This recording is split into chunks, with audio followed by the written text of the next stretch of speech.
por falar em SAF, senhoras e senhores, atenção a essa manchete. São Paulo virar SAF é a tendência, abre e fecha aspas. Diz o presidente do São Paulo, o Júlio Casares. Isso mesmo. O presidente de São Paulo, em entrevista aqui no UOL Tabet, para o Antônio Tabet, deu uma entrevista longa, que falou outros assuntos, mas falou sobre SAF, e aí falou, já vim falando algumas vezes, mas agora, de forma mais firme, a tendência é do São Paulo virar SAF. Vamos ouvir o que exatamente as palavras do presidente do São Paulo.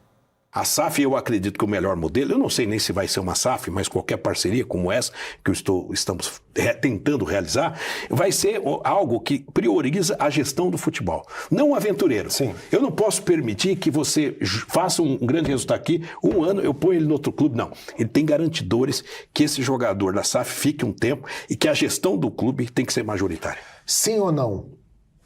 O São Paulo vai virar uma SAF? Eu acho que é uma tendência. E eu não posso dizer que é uma SAF pura. É uma tendência que se o São Paulo não tiver algum acordo empresarial, e eu não estou entrando em SAF, ele vai competir mesmo. Vou dar um exemplo rápido. Qual jogador não quer ir para um São Paulo, para um Flamengo, para um Corinthians, para um Palmeiras? Estou falando de clubes que não são SAFs. Mas hoje você tem um player chamado Bahia, que é o Manchester City, que o jogador para pensar. Puxa vida, eu quero ganhar. E eles entram competitivamente com muito dinheiro. Então, os clubes maiores ou menores, ou mesmo aqueles mais tradicionais que não admitem SAF, talvez o seu Flamengo também não goste que fale. O São Paulo tem essa resistência, o Corinthians, o Palmeiras. Mas eles têm que pensar no modelo um pouco mais empresarial, senão eles vão ficar para trás. Tá. Ponto. Muito bem. Tá aí, então, o Casares foi perguntado sim ou não sobre SAF. Não, a tendência, veja bem, o modelo empresarial... Interessante, né? Vai ficar para trás de quem? De clubes que é não a são pergunta SAF. que eu ia fazer. De clubes que não são SAF, Palmeiras e Flamengo, que não são SAF. Eu tenho que ser SAF para não ficar para trás de clubes que não são SAF. Então por que ele, como presidente, não se esforça para colocar o São Paulo no patamar do Palmeiras e do Flamengo que não são SAF? O Bahia. O Bahia pertence ao Grupo City. Se o Grupo City amanhã resolver o seguinte, não queremos mais investir no Brasil. O Bahia vai ser um clube para ficar na Série A e tá bom. Um Red Bull Bragantino. Isso, fica na Série A. Não vou fazer investimentos em Everton Ribeiro. O Everton Ribeiro, quando sai do Flamengo, tem torcedor do Flamengo que ainda sente saudade até hoje. Ele recebeu um salário, uma proposta de renovação de 1 ano. O Bahia ofereceu para ele 3 anos, plano de carreira, salário muito maior. Não tinha como. O cara era reserva. Você ia fazer o quê? Ia cobrir o salário para ser reserva? Por quê? Porque precisava de um nome de mais peso, arrancar um jogador de um outro clube grande. Então era estratégico para o Bahia. E que seja feliz lá. A proposta foi muito boa para ele, se mudou. Jogando bem, inclusive. Então, ok, é do jogo, é o mercado, faz parte. Mas se amanhã o Grupo City achar que... Porque qual o clube vencedor do Grupo City? Esse ano nem o Manchester City foi vencedor. Nenhum deles é competitivo pelas primeiras posições. Nenhum deles. São clubes satélites que servem para quê? Para você revelar jogador, fazer os negócios e tal. Ok, é permitido. Não estou dizendo que é errado. Mas ser SAF, mesmo o Bahia, não é a garantia de que vai ser campeão e tal. E no Nordeste, embora esteja em crise, o Fortaleza, que depois virou uma SAF parcial, mas saiu lá da 3ª divisão sem ser SAF. E numa região de poder aquisitivo menor, um PIB, vai comparar o PIB do Ceará com o PIB de São Paulo. Vai comparar a renda per capita daqui com a renda per capita de lá.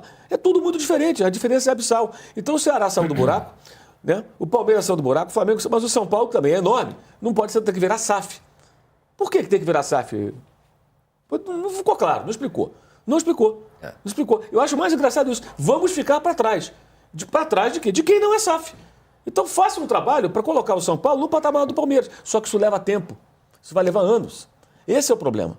E, como o Casão falou, todo mundo quer ser autoral do trabalho. Então o cara quer fazer tudo rápido para ser o presidente ou o dirigente que participou das conquistas. O Mário Bittencourt também tem o mesmo discurso, muito parecido, no Fluminense. Ele foi campeão da Libertadores. Ele tem um título que o Casares não tem, mas talvez até você possa permanecer no poder, né? Como CEO dessa SAF, seja lá qual for o modelo. E outra coisa engraçada, nós temos que ter um investidor, mas o clube é majoritário. Quem é o trouxa que vai colocar dinheiro no futebol e não vai mandar? Me diz. Não, aí é trouxa, né? É um bobão. Eu queria saber quem é esse investidor bobão. Que é exatamente o que o Fortaleza está enfrentando. O Fortaleza está querendo fazer uma SAF sem dar o controle majoritário para quem põe dinheiro e até agora não conseguiu investidor. Porque ninguém vai colocar dinheiro e deixar. Eu vou pôr todo o meu dinheiro e Casão, faz o que você quiser. Isso não existe. Não, imagina o seguinte, você põe o dinheiro e você contrata, como aconteceu no Cruzeiro, na contratação do Alexandre Matos, que fez várias contratações que o técnico, quando chegou, viu que não era aquilo Ele ficou esvaziado, por isso ele está no Santos. Ele ficou esvaziado no Cruzeiro, aí surgiu o Santos e ele foi para o Santos. Mas o Cruzeiro tem um dono. O dono manda, ele bota o dinheiro e ele manda. Mas ele terceirizou as decisões do futebol para alguém que não fez um trabalho legal. Então ele se livra desse cara. Agora, você imagina se o dono do Cruzeiro, né, ele colocasse o dinheiro, mas quem mandasse fosse outra pessoa, fosse o clube associativo. Ele só bota o dinheiro, bota o dinheiro. Aí o Alexandre Matos foi contratado. Aí o presidente do clube gosta do Alexandre Matos. Aí ele fala, não, estou botando dinheiro, esse cara não está fazendo um trabalho que me satisfaça. Não, mas eu quero que ele fique. Você não manda, você só bota o dinheiro. Você acha que ele colocaria o dinheiro? Claro que não, ele colocou o dinheiro porque ele decide. Ele pode, ele não mandou embora, mas podia fazer o quê? Colocar o Alexandre Matos numa geladeira, até ele ir embora, que foi mais ou menos o que aconteceu. Afinal é a lógica, né? Quando o cara põe dinheiro, o cara compra. Quando você compra, você faz as coisas que você quer. O Textor é dono do Botafogo. Sim. Está agora para negociar 3 jogadores importantes do Botafogo. A torcida não vai gostar. Azar, eu decido, eu sou o dono. Que ele tem interesse no clube. Tudo bem, eu tenho mesmo. Ele pode falar isso. Eu sou o dono, eu comprei esse negócio, cara. Eu fui lá e paguei. Dentro daquilo que estava... Quanto custa? Eu estou comprando. Ele faz o que ele quiser. Entendeu? Agora, o torcedor de São Paulo gostaria de ter alguém mandando no São Paulo? Para sempre. Para sempre. É o ponto. Que pode amanhã, por uma questão estratégica, falar, não quero mais investir. Vou deixar aqui revelando jogador em Cotia, vendendo jogador e tá bom. Não precisa ser campeão. Não quer ser campeão. Ficar em 4º, 5º lugar, tá bom. Porque a decisão é de uma pessoa, gente. Sabe? É uma ilusão coletiva no Brasil pelo sucesso que o Botafogo teve no ano passado. Que passa pela estratégia da holding de contratar jogadores para colocar na Europa. Os 2 principais jogadores só passaram pelo Botafogo porque eles iam para o Lyon. Um acabou indo para a Rússia, o outro foi para a França. Né? Mas foi por isso. Até outro dia eu estava falando numa live lá sobre isso. Falei, gente, alguém falou assim, o Flamengo não contratou o Luiz Henrique, o Botafogo contratou. O Flamengo, o Palmeiras, não tem esse argumento que o Botafogo tem, que é pegar um rapaz, pegou agora o Álvaro Montoro, menino de 18 anos, que jogava no Vélez. Eles podem chegar para o rapaz e falar assim, se você ficar um tempo, que um ano e pouco, né, eu te levo para a França. Nós temos um clube lá na França. O Casares fala um pouco isso, hein? Então. Não é? Exato. Quando ele dá o exemplo do Bahia, ele fica 1, 2 anos. O cara vem aqui mas ficaram 6 meses. City, Foi sensacional, que eles ganharam os títulos, mas o clube foi uma barriga de aluguel. Como foi o final feliz... Eu estou enganado ou o Casares fala um pouco isso? Não, ele fala nisso para tentar usar o argumento de que a SAF hoje atrai mais jogadores. Mas, mas atrai nessas condições. Sim, mas ele tem vários contra-exemplos também.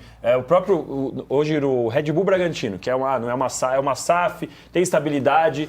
Na primeira proposta que o Lucas Evangelista recebeu, ele foi lá e ajoelhou, pediu para sair. Léo Ortiz. O Léo Ortiz, a mesma coisa, foi pro Flamengo. Sim. Porque os caras entendem a estabilidade da SAF, sabem que vão receber em dia, mas a hora que chega um Palmeiras, um Flamengo, deveria receber o São Paulo. A hora que chega um time que é o Palmeiras... Mas o Bragantino é uma coisa diferente. Que no planejamento do Red Bull Bragantino não faz parte o título. Isso. E aí cansa o jogador. É isso que pode acontecer, quem comprar o São Paulo pode resolver fazer isso. Exatamente. Aí cansa o jogador. O jogador, é claro que ele quer ir para um clube que vai pagar em dia, que tem estabilidade, que tem segurança, que tem tudo, mas dentro do jogador corre o instinto competitivo. Lógico. Não adianta, você não consegue apagar isso do cara.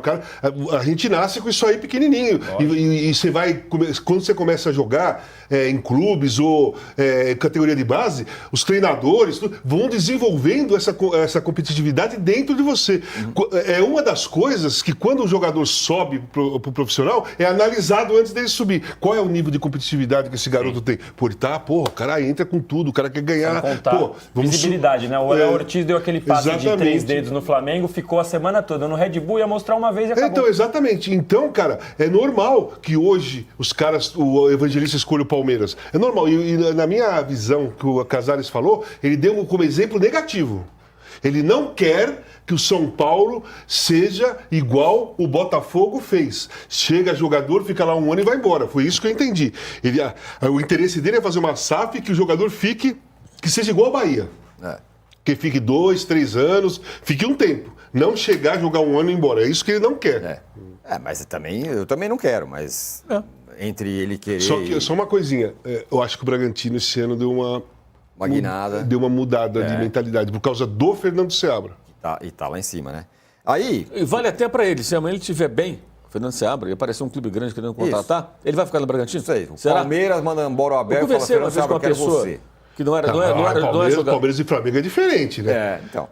Se é o Corinthians, eu não sei se vai. Exato, pegando um clube grande que tenha possibilidades reais. O Cruzeiro mesmo, que é a SAF hoje, mas está colocando dinheiro lá. Então, o Cruzeiro tem todos os problemas do passado recente, mas hoje tem grana e está contratando jogador e está pagando, né? Mas às vezes eu conversei com a pessoa que trabalhou no Bragantino, que não é jogador, ele falou, cara, o clube é legal, organizado, mas isso aí, se você tem ambição esportiva, não dá para ficar a vida inteira lá. Você vai ficar um tempo e você vai ter que sair quando surgir uma boa oportunidade. Foi na época do Léo Ortiz. O cara me falou, não tem como o cara ficar lá. Você não tem como segurar o rapaz. Exato. É a oportunidade da vida dele de dar outro salto, de ganhar, ser campeão, ganhar dinheiro e ser campeão. Lá só ganhar dinheiro. Também. Isso, sim. Sabe, reconhecimento, seleção brasileira, uma projeção, quem sabe jogar no exterior, apesar da idade, uma série de coisas. Só uma coisa rápida, isso que nós estamos falando. Vários treinadores negaram o Corinthians e negaram o Santos. Até chegar ao ponto do Dorival aceitar depois que tinha recusado. O Voivoda lá atrás recusou. Então, o Voivoda recusou. Um monte de treinadores estão recusando times assim. E jogadores também. Só para dar um exemplo, Corinthians e Santos, se não mudarem o pensamento, se não começar a se mexer, vai ter jogador que vai preferir, como o Casares falou, prefiro ir pro Bahia, jogar no Bahia, prefiro no Fortaleza, prefiro qualquer outro clube. Mesmo que não seja uma SAF, mas que pelo menos dê uma perspectiva de pagamento em dia, sem muita confusão. Ninguém quer ir para confusão mais, cara. Sim, sim. Claro. Passou o tempo. Quando não existia SAF, todos os clubes eram iguais. Tinha aqueles mais ricos, aqueles menos ricos, né? Mas todo mundo era... Momentos. Momentos, então todo mundo era igual. Então você ia pro Palmeiras, pro Flamengo, pro Corinthians, pro Santos, pro Fluminense, era a mesma coisa, né? O Flamengo tinha dívida pra caramba, todo mundo tinha dívida. Hoje em dia, não. Já mudou isso. Hoje, primeiro, o jogador ganha muito alto. Qualquer jogador, meia boca, Coronado ganha 2 milhões, né? É um exemplo. Então você aparece o Corinthians, aparece o Bahia e aparece um time da Argentina, o cara vai pensar, vou pro Bahia. A perspectiva até de vencer é maior jogando no Bahia. E aí a gente perguntou aqui a nossa enquete sobre qual o humor do torcedor com relação a isso. Você gostaria que seu time virasse SAF? É a pergunta da nossa enquete. E olha, me surpreendeu. Por enquanto, 74% não. Eu achei que tinha uma galera, não, vira SAF aí e tal. 21% sim e 6% meu time já é SAF. Então vamos colocar na tela aí quem é SAF no futebol brasileiro hoje. Na Série A, Galo, Bahia, Botafogo, Cruzeiro, Fortaleza e Vasco. Na Série B, o Amazonas, o América, o Atlético Goianiense, o Botafogo de Ribeirão Preto, o Guarani, o Cuiabá... Curitiba. O Coritiba, desculpa. O Cuiabá, a Ferroviária e o Novo Horizontino, as SAFs da Série B. E aí, se a gente olhar esse mapa aí, quem tá numa boa, quem tá numa média, quem tá numa ruim, Danilo? Bom, da Série A, a gente pode falar que Botafogo, atual campeão brasileiro e atual campeão da Libertadores, vive um bom momento, mas com todos os contrapontos que a gente faz diariamente aqui. Então agora nessa janela, provavelmente vão perder Igor Jesus, Cuiabano e Jair numa tacada só, né? Vai contratar o Montoro do Vélez, mas que a gente não sabe exatamente se ele vai se adaptar, se ele vai vingar, se ele vai querer ficar aqui. Ele nem é titular absoluto do Vélez. Ele tem um menino que fez 18 anos em abril. Exato. É um investimento, assim, você não pode pensar que ele vai entrar resolvendo. É um investimento provavelmente mais para o futuro, né? Diferente dos jogadores que são titulares do time ali, que jogam, né? Tem do Arthur Cabral, do lugar do Igor Jesus também. Mas enfim, é um time que a gente pode falar que deu certo, mas... Quando a gente vai analisar e falar que deu certo, pelo menos por enquanto, a gente tem que lembrar que o Botafogo estava no fundo do poço, Sim. e que era um clube que não tinha potencial de receita que tem o São Paulo, que tem o Palmeiras, que tem o Corinthians, é completamente... Só fazer um parênteses sobre isso. Eu encontrei um cara, na semana passada, num show que eu fui, encontrei o cara, botafoguense, veio falar comigo, e aí, tal, não sei o quê. Daí eu falei, você é botafoguense? Cara, é só botafoguense. Falei, e aí? Falei, pô, mas agora estão vivendo um ano estranho. Tudo bem. Se daqui Pagou. só o que aconteceu no passado, pra mim já valeu. Não tinha perspectiva nenhuma na minha vida. É isso. O cara, né, tem isso. Mas, é diferente, desculpa. por isso que eu acho que é diferente o caso do Botafogo do caso do São Paulo que a gente estava falando agora. Mas, por exemplo, o Atlético Mineiro é uma SAF e que claramente foi um projeto construído para virar SAF pelos Menin desde então. Desde sempre eles foram colocando dinheiro a ponto de a dívida virar uma parte da SAF para eles. Eu não considero que seja um sucesso um projeto bem sucedido até agora. O Bahia está dando um primeiro sinal, primeiro ano que vai conseguir, estava disputando uma Libertadores, vai jogar agora o playoff da Sul-Americana e tirando aí, a gente tem o Fortaleza que aparentemente bateu no teto e é uma SAF que ainda não tem investidor. que é uma SAF que só mudou o modelo para receber investidor e para que o Paz continuasse como CEO, porque ele não poderia ser reeleito presidente do associativo.